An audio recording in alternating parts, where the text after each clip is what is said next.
Alright, we're off to Phoenix, and then obviously the second episode for KOT. So we're going to start recording. We got a lot of action packed, I guess you can say, for what I got stored. But see y'all later.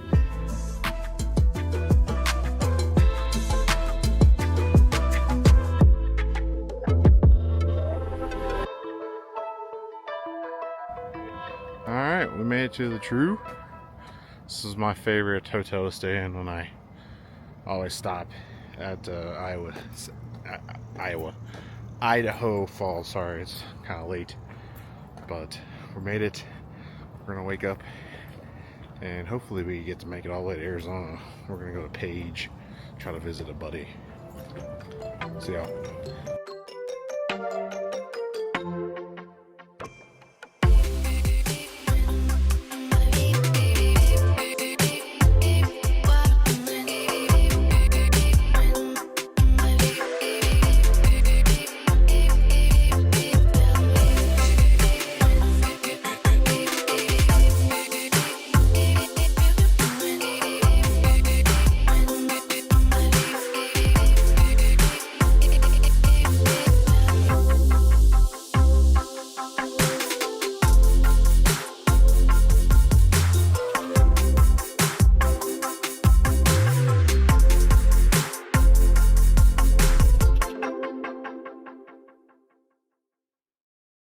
Alright, so we made it to Page, Arizona. We got a recommendation coming to El Tapatio.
I'm here with Brian in Page, Arizona. I was very lucky to be able to ride in this thing with him, but also drive it. I'm gonna let him explain eventually what it is in here. Like I said, this thing is an absolutely insane thing, but I also love the story of why he calls it what it is. And I'll kind of like let you go in there, and Tex is very interested in this light right now. What do you see up there, bud? Yeah. This is my 1984 C30 dually. I named her Beverly after my great-grandmother, who always dyed her hair very bright red. Nice. Had to have the truck when I saw it. It was pretty stock when I bought it, other than just a static drop and a 4-barrel carb and some big wheels on it. But I did full air ride, 4-link. Okay. Michael's Customs did the custom wheels for me with the floating center caps. And I redid the interior, but I wanted to keep it pretty stock. And then next was the LBZ Duramax and the 6-speed Allison swap, which is very fun. A lot of work in a 2-wheel drive. I did it in this garage and my previous garage. Speed. What did you do for as in like cooling and all that stuff? Because it obviously it's very tight and insane. So Precision Fabrication Plus, Robert built my cooling system, fan shroud. I wanted to keep the factory fan, the mechanical fan, and then the air conditioning condenser, my cross member for the transmission, and also the gas pedal, the accelerator pedal mount. Did an amazing job, had it all polished. Been nothing but thrilled with everything he did for it. It was a fun build. Like I said, I did it in my garage. Took me about 8 months to do it all, waiting for parts and, just working after work and whatnot. And it's a killer truck. It gets about 30 miles a gallon down the highway. I remember one year you actually pulled this beautiful Blazer 2 behind it. It's just amazing. He's had it at Dino's for how many years ago that you That's brought been at Dino's 3 times. I've had this at Dino's twice. Well, didn't make it last year. I won't be able to make it this year. Just busy with other things. But it's an amazing truck. Like I said, I named it after my great grandmother. It means it's very sentimental to me, just the name alone. And you know I love this because I'm Team Cream, which I gave him a sticker. I made sure that he got a Team Cream sticker this time coming into town. Super fun truck, very fun to drive, very fast, loud, rolls coal like a son of a gun. Like I said, when he let me drive, which I was very surprised he let me drive this beast, and it has stuck with me since then. I mean, again, I love Lazora, but it's a 6.5, and that thing feels like a 4-cylinder compared to this thing. It is ridiculous. Laser pulls anything. I tow boats to Lake Powell, and I launch, and people they just have a come apart when this thing pulls down with a 35-foot center console, 40-foot boat behind it. It's pretty. It's an attention getter. Yeah. And I love the toolbox in there too. I still wanted the engine to look like it was something that would have come in here in 1984 with just a few upgrades of some flash. And it's a sleeper. No one knows it's what's under the hood when it's, you're sitting next to me at the light unless you can hear it and you know what a Duramax sounds like. So.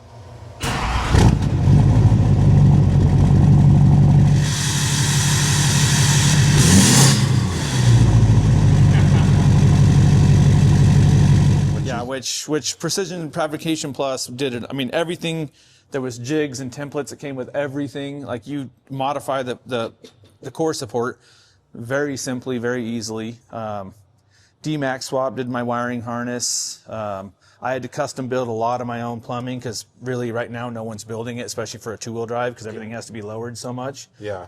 So I love the pinstriping they did with the Beverly. Pinstriping I had done just this last year. Nice. I was gonna say I don't remember that last time when we were down at Dino's. Again, are you a Page boy? Like you grew? Yeah. I've lived in Page, Arizona. I've worked on Lake Powell for 30 years on the lake, nice. And You said how many generations?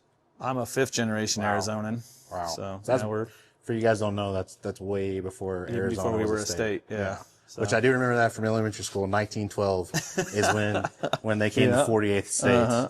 Yeah. And I think this is your original build, right? Before Beverly? Correct. Yeah. Okay. And what year was this guy? This is a 1988 GMC Jimmy. I bought it probably 10 years ago. It was primer black, bone stock, TBI 305, 350, I think actually 357. Yeah. Okay. Turbo 700. It was primered and just an old beat up. I bought it to go bomb in the desert and just hang out. I said that's one thing I know I like about Arizona. Again, like you said, bombing in the desert. Oh yeah. Just letting it rip. Like. Oh yeah. Yeah. Go break stuff and have fun. Yeah. But I've decided to build my first semi show truck. I mean, I think it's beautiful, but it was at the body shop for 18 months, bare metal, flawless paint.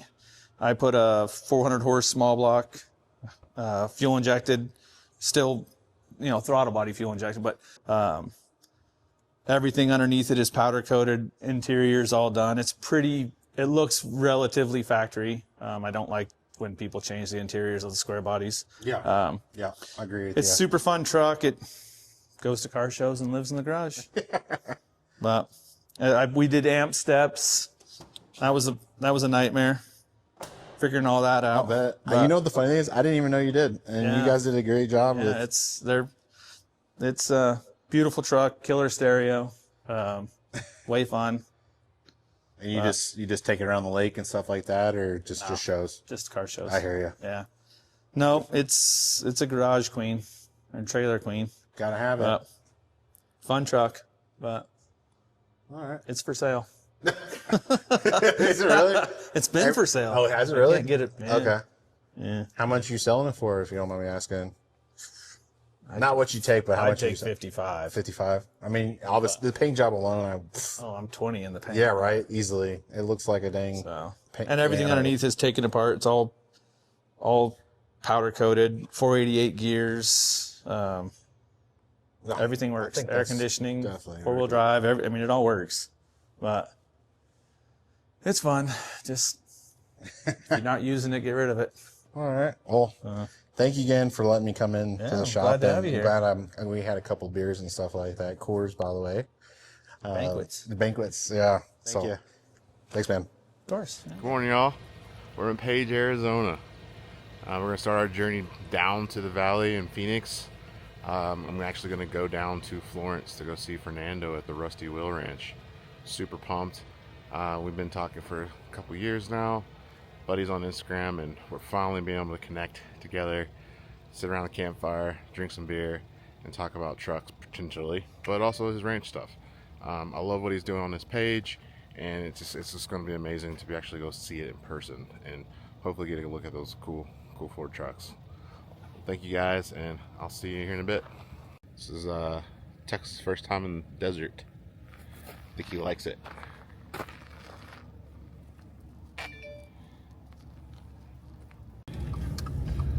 Adventure's first stop, Maverick.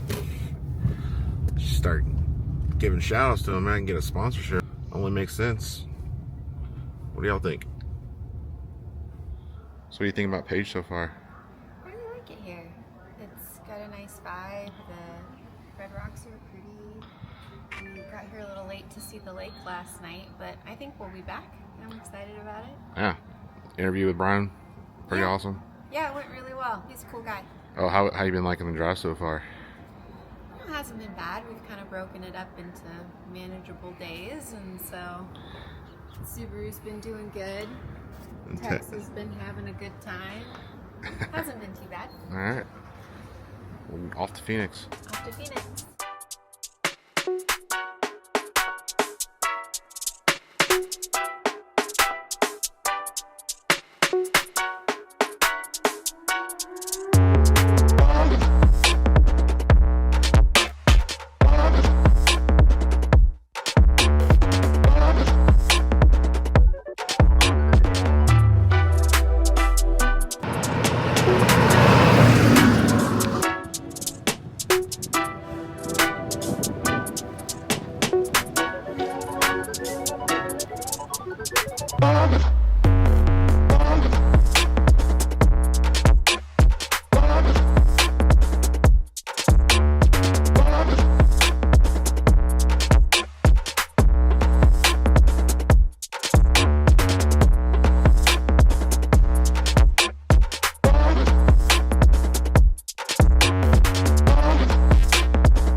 Hey, we made it to Florence, Arizona. Like I said, we're actually at the Rusty Wheel Ranch. Been friends with the gentleman for quite some time and going back and forth, and it's unreal that we're actually here and he's letting us use this beautiful spot. Cool thing too is Brad from Spokane came down too, and I asked, hey, do you want to do one of these little KOT interviews and such, because we're here for Dinos. Yeah, Brad Kortzma, Deluxe Design and Fab on Instagram, and deluxedesignandfab.com. Yeah, it's my 80 K5 Blazer. All right. It's got a 6-liter LS, 4L65, so it's got the overdrive. The rest of the drivetrain's pretty much stock. Interior's been tweaked with a little bit, monkeyed with the radio, the Dakota digital gauges. And that's one thing I do love about his build. When we first started hanging out in Spokane, again, my background is car audio, and it seems like he's kind of been messing with that stuff for a while too. Because when we actually went in there, which I'll get a shot of the interior, one thing I love about this truck is OEM integration. That's my thing. I've always been about it, and I love it. All down from the kick panels down to his sub that he has in the back flushed in. Like, it's just amazing how it looks, and it still just looks brand new, like it's in 1980. Absolutely love it. So like I said, one of the things I do love about his truck, like I was saying, is the OEM integration, retro modding, like right here, like you open the door, right, by Amp Research, is that correct? Yes. Yep, great stuff. I know a lot of more and more square body guys, but also Ford and Dodge with these old builds. This is one thing I do like about this KOT, that I'm intrigued of finding these people with a lot of modernized things. I've been building hot rods and trucks for the last 20 years. Yeah. And you've always taken them down here for... this is my second year. Okay, second year at Dino's. You and your dad, you make these trips, you come down here for the Barrett Jackson show. Is that correct? Yeah. Okay. Yeah. How many years you been doing that? Yeah, I took a truck through in 24, and he took one through in 23 and two in 25. Gotcha. Okay. But one thing is you were born and raised in Spokane. Yep. Is that correct? Yep. So a bit. By the way, if you guys have not been to Spokane, Spokane is a huge hot rod truck thing. Every time I go in that city, they're everywhere. Yeah. And everybody knows each other, their builds and all that stuff, Yeah. which is Well, it goes, super cool. Spokane's got a pretty good hot rod history because of the Air Force Base. Gotcha. So another thing about, again, this modernized Blazer that you see here, he's actually the creator. I like to say the creator because I haven't seen nobody do it yet. But the actual ashtray is a wireless charger. So you fold it out, put your phone in, and it charges. It's already been on C10 Talk.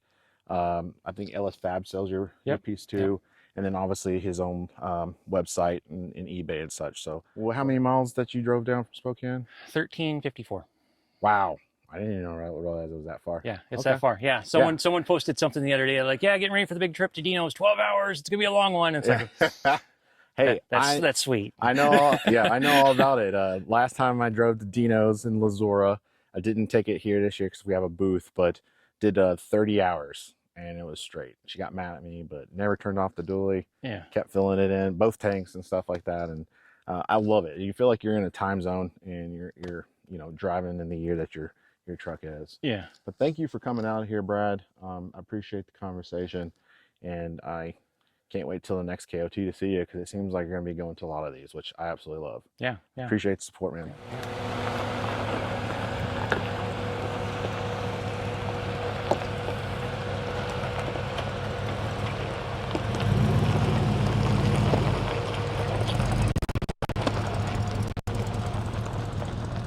Here's one of the ones I was looking forward to is KOT. Again, we came down here with Arizona. I've been talking to Fernando for, what do you think, 2 years or so? Yeah, just about. Yeah. I love the fact that you got this ranch out here in the desert. And one of the things, again, the whole cowboy and the ranch and the trucks, like, it's just, man, it's awesome. Did you grow up here in Florence? So I guess I was in Florence since 2001, okay. But I'm originally from Mexico. Okay. Yeah, so I came here in 2000 in Mexico, lived in Phoenix for a bit, and then came to Florence and pretty much lived my whole life here. So nice. Yeah. The thing that stands out with you is love for the Ford trucks, right? Farm. I grew up in a 1,200 acre farm in Tennessee, and we did tobacco. Mm-hmm. And with that family that I grew up with, all Fords, F100s, dent sides, your bump sides, and the bull nose. This thing is just so awesome. And I'll be honest, my favorite truck of yours is the red right now. Yeah, he had to pick up some hay, so we obviously couldn't get that down here. I actually want to talk to you about your brand. I know when you were excited, you filled out all your paperwork and you were telling me that you put it in and it was 100% deal. Like, how's that been going? Oh, for the so register the brand through the state of Arizona. Yeah, no, that was a waiting game. Of course, if anybody that's ranching, that's familiar with ranching, it's a process to get your brand registered. There's a couple steps you got to go through. So finally, when I got the letter on the mail saying that my brand got accepted, I mean, I was super stoked about it. And so now I do have some cattle running here with my brand. None of my horses are branded yet, but if I could, I would. No, so it's definitely pretty much starting from scratch. Yeah. That's honestly here as my background shows. It was raw land and just building everything from the ground up. Love it. Learn as you go, Yeah, so. yeah. Like I said, that was one of the things I said, all the conversations we had, I was over the top for you, like hearing stuff like that. And, again, a lot of less and less through generations that this stuff happens. And someone like you accomplishing this is just, I don't know. I look up to that kind of stuff. I love it. Appreciate that. What year is this bull nose? So believe it or not, this is 81 F-250, but it's a Canadian truck. Oh, okay. Yeah, so if you pop the door, it's definitely been in Canada. Okay. And again, it was my father-in-law's for the longest time, and he's a Chevy guy himself. Okay. So finally, he used to have, through the years, many heart transplants. So originally came with a 302, then somebody put a 429 on it, and then the 429, I still have it, but it was just overtired.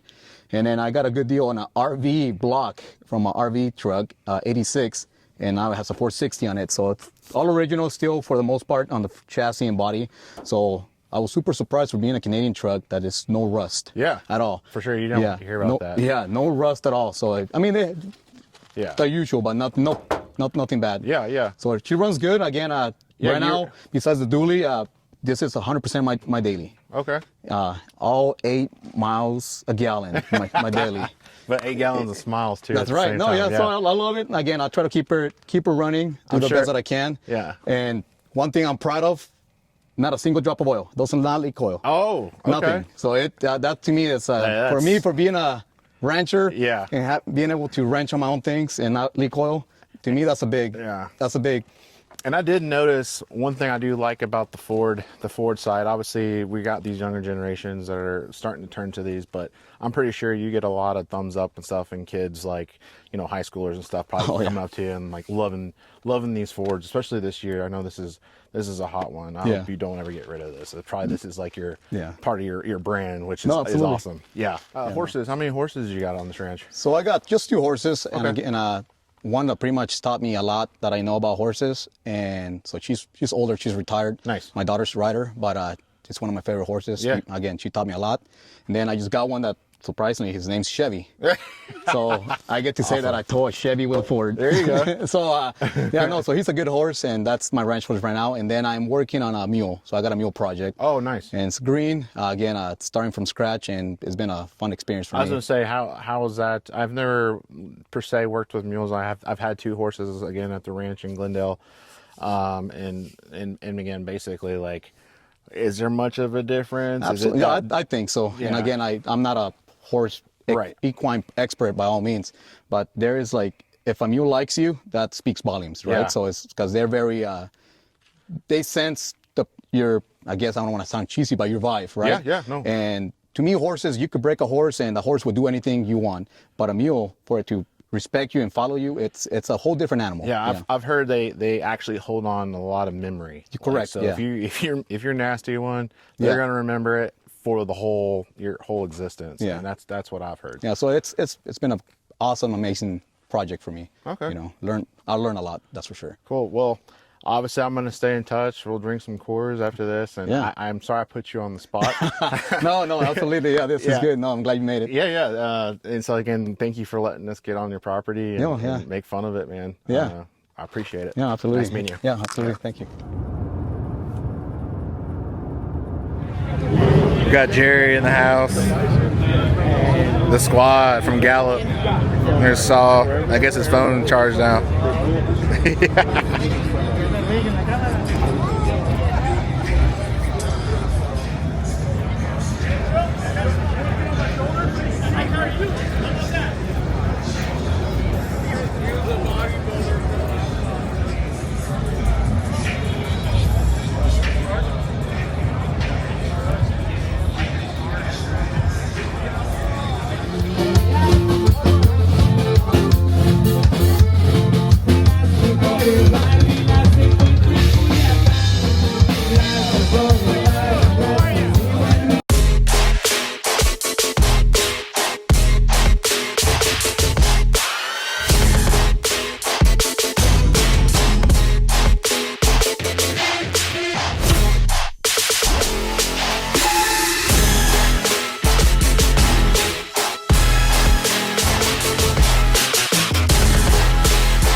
All right, so I am downtown Phoenix off of 7th and Bethany with one of my favorite cousins here, David. I wanted to do this interview just because this is actually our Tata's truck, aka grandfather. I'm so jealous that he was able to get this because this is the perfect truck that I would actually love in Montana. So what I'm saying is, if you ever decide to get rid of this, you better call me first and give it to me, because we cannot sell this. We got to keep this. No, this is definitely. Just remind me, because it's been a while since. What year is this actual truck? This is a 1984 Silverado. Okay. Yeah. Gotcha. Silverado, but it was a Scottsdale package, correct? I believe that. Yeah. I believe that is the case. Yeah, because I remember this used to be bluer, right? But in the sun in Phoenix, it's been sitting And again, it got that desert, beautiful patina that we also love, or at least I love. It was sitting in the side. And then again, one day he asked Tato, like, can I take it? So, it was sitting in the back of his lot, in Glendale. He's like, well, you can work for me for it. It's like, all right, cool, let's do it. Did a little work here and there, helping out the trees and the property and stuff like that. And then, I'd probably say 6 months to a year later, I asked him, I was like, hey, Tato, what do you think? He goes, all right, you can have it. Heck yeah. And, I swooped it up probably within 2 days of him telling me that, yes, I can have it because I didn't want anything to happen to it. Right. I've gotten it to where we're at today. Okay. Yeah, I mean, I know you've been putting, a new car. Last time I talked to you, you got a new carburetor, you got a new transmission, right? Transmission stayed. There's no engine. I got new engine, new That's carburetor. Right. That's right. Yep. Try to keep everything original as I could. Even the rust spots and the grill, I'm actually trying to contemplate. I really just want to coat it and leave the patina, to be honest with you. No, I would definitely, me personally, sweet patina, I'll put a drop on there. That's my favorite actual brand to just keep it what it is, and it actually protects it at the same time. So the patina in the bed is the reason why I want to do just patina. Gotcha. To be honest with you. Gotcha. So tell me a little bit about this little boo-boo that I see here. All right. So I went out of town, for a weekend, and I actually had taken the hood off because I just dropped the engine in, and I set the hood up against the wall, and we had a nice little breeze, a little bit stronger than a breeze. And when I got home, it had fallen perfectly right on top of the square and just put a dent right in the front of it. At least, this is when you know that there's a built truck, because this did not break. Right. It just pushed the hood in. That's it. It's That's not. it. And I might leave it. I don't like it, but I might leave it. Man, It's got some story to it. This is one of those things that these stories that I just absolutely love. And like I said, it means a lot more just because obviously we share the same grandfather. Did he turn the AC on for you? No. So I would ask for AC, right? We'd go to the restaurant and Tata would drive us to where we got to go. Like, Tata, it's hot. Can you turn on the AC? And at the time, this was like the top of the line when he had it, like when he bought it. And I would ask him to put on the AC, and he'd roll the windows down. He goes, here you go. He goes, I don't waste any gas this way. And I'm like, Tata, we got AC right here. He goes, it's okay, mijo. And he rolled both windows down, and that was it. That was the AC. That sounds just about like him. I actually still have his dash pad that has his name. Yeah, I remember this thing. This blanket right here was our Tata's, and it actually covered the entire seat. But when I first got the truck, I cut the blanket in half, and I had one of it extra of his license plates, and I sent it off to my favorite cousin who got me in this habit, or in this hobby, I should say. So we each can have a piece of Tata's truck. When I cleaned it out, I found driver's license manuals from 1985. And actually, I still have the original Chevy manual from the 84. Wow. Yeah. And you were talking about in the ashtray? Oh, yeah. So when I was cleaning it out, kind of going through it all, I opened up the ashtray, and inside was some of Tata's cigarettes that he had before he put the truck up. And I don't think I'll ever take those out. Yeah. To be honest with you. And it's reds. I remember he smoked a lot of reds. He had a marble red jacket. This was his dash pad. This was his handkerchief.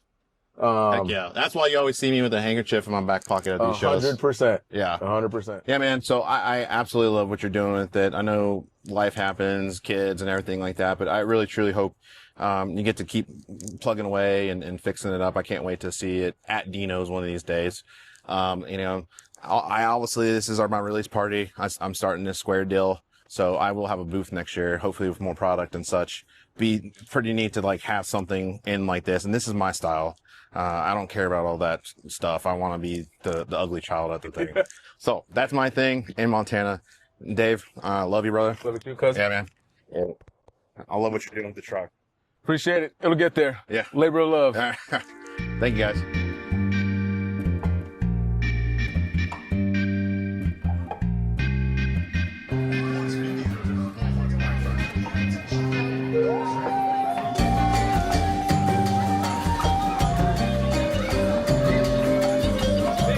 What's up?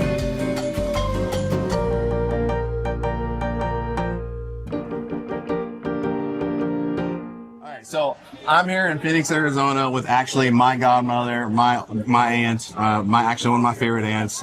She's always loved me and cared for me as a kid, growing up back and forth. And now that I'm doing this with all the trucks and stuff, she's actually allowing me to do this KOT event at actual Rito's. Again, Rito was my grandfather, which was actually your dad. Yes. Yeah, and you are the oldest one, correct? Correct. Yes. I am. Okay, and how many kids was it again? 5. 5. Okay, Yep. so you guys had the 5 kids. My dad was the middle-aged one, and then Theo Joey was the second oldest boy. Correct. Yeah, and then Thea Cappy was the baby, and baby. then Theo Rich. Rich was the baby as well. So yeah. So what have you probably have done different since the whole old school being in the downtown? I would say add more to Yeah. the Ritos. The original Ritos will always be it'll always be comfort home. Yeah. It doesn't change much other than to add maybe some chicken. Well, I do feel every time I come into town and then coming in here or going, actually I went to Mesa for the first time and you guys still, I feel like Grandma Rose is still cooking back there and you guys did do a good job. That's always been a scary thing for people like that of doing a franchisee kind of stuff and you guys are doing good with finding the help to keep it. Yeah. But I know stay the same. I know you are running around crazy and keeping this stuff and you and Daniel's been doing a really good job. And one thing I always talk about this in my stories in the magazine I was in was my family having always square bodies and they were one of them. I remember riding in the Suburban. Yep, the Suburbans, going out in the desert, camping, and then thought this truck that we actually did an interview with David. Yep. That actually just always brought it home for me and this is why I still am around that stuff. Oh, I love that you still have that heart. That heart for the square. Yeah. Thank you again for having me in here and I love you so much. Mwah. Thank you.